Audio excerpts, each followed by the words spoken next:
Que nous avons eu, il y en a eu un qui était celui de créer un observatoire des droits des femmes.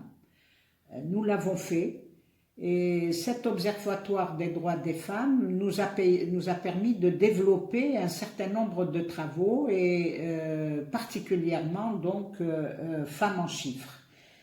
Pourquoi femmes en chiffres? Parce que notre objectif principal, comme l'appellation de notre fondation, c'est l'égalité. C'est travailler sur l'égalité, comment rendre effective l'égalité constitutionnelle. Et donc, pour qu'elle soit effective, il faut traquer les inégalités, les discriminations dont sont victimes les femmes pour pouvoir aujourd'hui parler d'égalité et de corriger ces inégalités.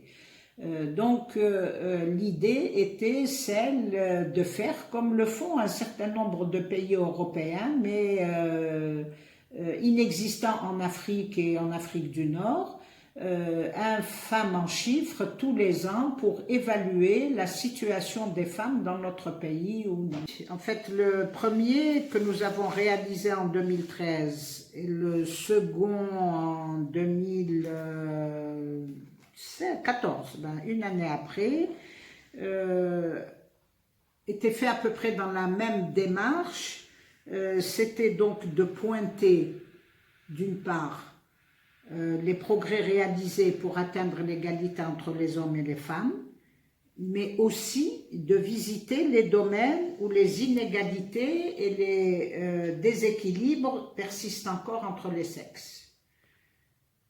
Nous sommes dans ce que nous appelons une égalité constitutionnelle, une égalité virtuelle, une égalité à construire, et on ne peut pas décréter une égalité alors que nous savons que nous sommes dans une société où les rapports sociaux sont inégalitaires et 2 fois plus entre les hommes et les femmes.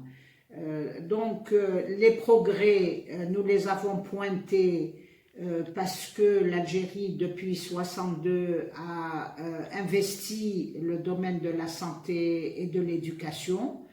Et donc ça a permis aux femmes l'accès aux soins, à la maternité, à la contraception, à la protection mère et enfant, c'est important. L'Algérie a énormément investi aussi et on peut dire qu'à ce niveau-là, l'égalité est presque atteinte.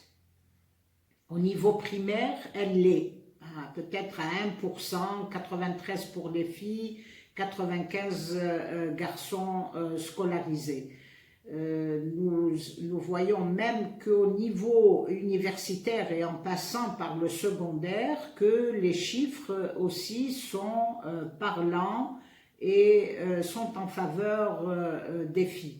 À l'université, les filles sont plus nombreuses. Les chiffres l'ont démontré depuis 2013 et même bien avant, et aujourd'hui ça se conforte et ça se confirme. Mais par contre, on se pose la question, et c'est là où on touche aussi à l'aspect travail, c'est que les études supérieures terminées, en principe, les filles doivent trouver du travail, doivent aller sur le marché du travail, et on s'est posé la question à travers les chiffres de l'ONS que nous avons analysés, que le taux de chômage est élevé pour les femmes, que le taux de travail des femmes a évolué, certes, parce qu'il était de 6% dans les années 1966. Aujourd'hui, il est à 17%, 18%. C'est très peu pour une population active de 11 millions de travailleurs. Et nous sommes à un taux qui est le plus faible du Maghreb et du Moyen-Orient.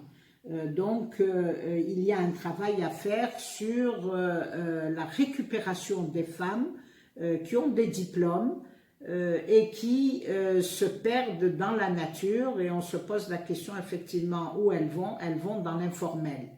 Et vous remarquerez aussi dans nos chiffres que le plus gros taux de femmes qui travaillent et qui ont la sécurité sociale sont les femmes de la fonction publique. Le taux est assez élevé, il doit être de 45%, ça aussi. Donc vous remarquerez que les chiffres que nous utilisons sont des chiffres officiels, les chiffres de l'ONS, mais nous allons aussi à la recherche des chiffres au niveau ministériel pour pouvoir faire des comparaisons, corroborer et traquer ces inégalités, mais traquer aussi, mettre en valeur aussi les progrès qui ont été faits. Des progrès ont été dans le politique, nous avons mis en évidence les progrès qui ont été faits depuis 2012, parce que avant 2012, on était dans des situations de ce que j'appelle moi le yo-yo.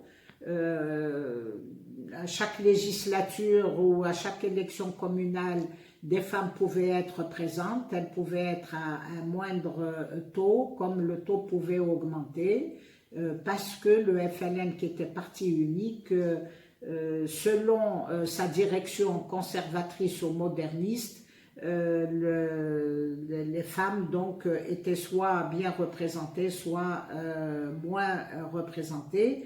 Et nous nous sommes dit qu'il fallait, par le plaidoyer que nous avons fait, travailler sur le quota, conformément à la Convention sur l'élimination de toutes les formes de discrimination, qui est le socle, et qui est notre constitution de l'égalité, parce que c'est elle qui dit à nos États qu'est-ce qu'il faut faire pour construire l'égalité dans tous les domaines, et particulièrement tous les droits sociaux, économiques, politiques, culturels et civils. Elles ont démontré la faiblesse de la loi de 2012 sur le quota, puisque les femmes qui étaient à 147, donc le 30%, a diminué à 26%, donc elles n'ont été que 126, et ceci à cause des listes individuelles présentées par des personnes qui se sont présentées hors parti aux élections, et c'était généralement des hommes qui présidaient cette liste, et ce sont des hommes donc qui ont été élus. Ça ne veut pas dire que nous ne voulons pas d'hommes à ces élections, mais le quota a été, la loi sur le quota de 2012 a été un peu détournée en matière de calcul des 30%, c'est pour ça qu'il faut y aborder d'autres questions dans ce Femmes en chiffres, c'est les violences à l'égard des femmes.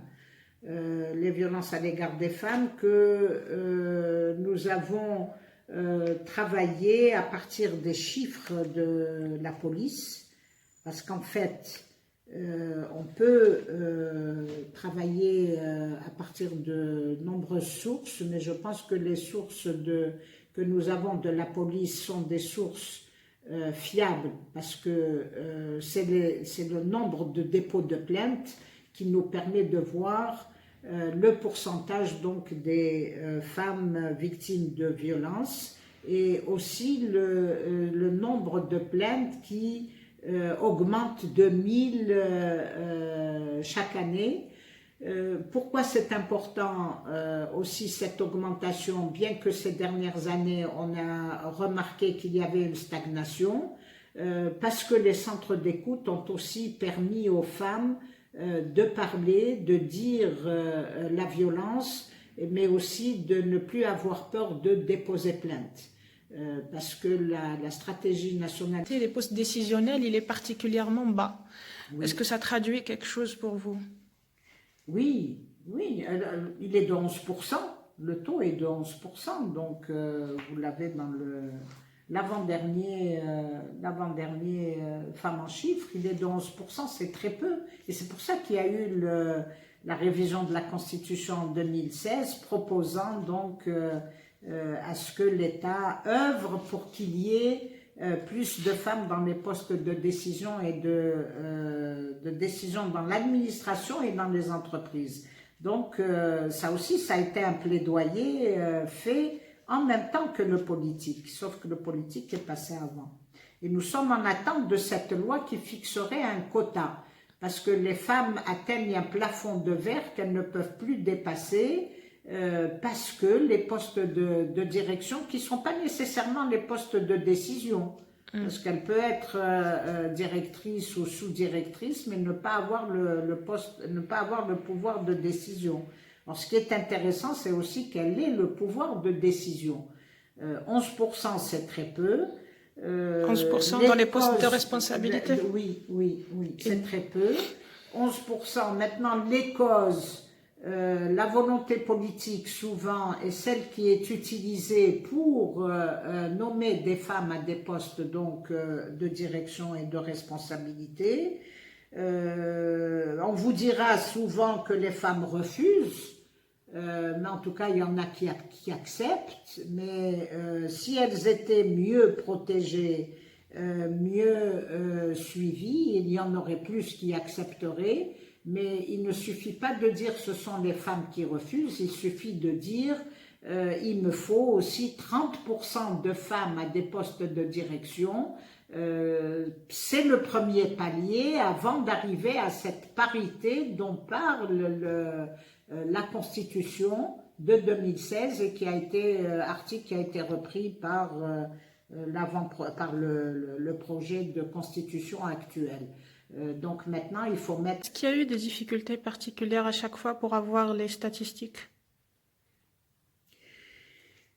Il est toujours difficile d'avoir des statistiques dans notre pays, mais les chiffres, les statistiques de l'ONS sont accessibles. Elles sont publiées même sur leur site. Maintenant, pour les ministères, il s'agit ensuite de relations que nous avons entre nous et les ministères, à qui nous demandons. Certains répondent favorablement. La formation professionnelle nous donne les chiffres, nous leur écrivons.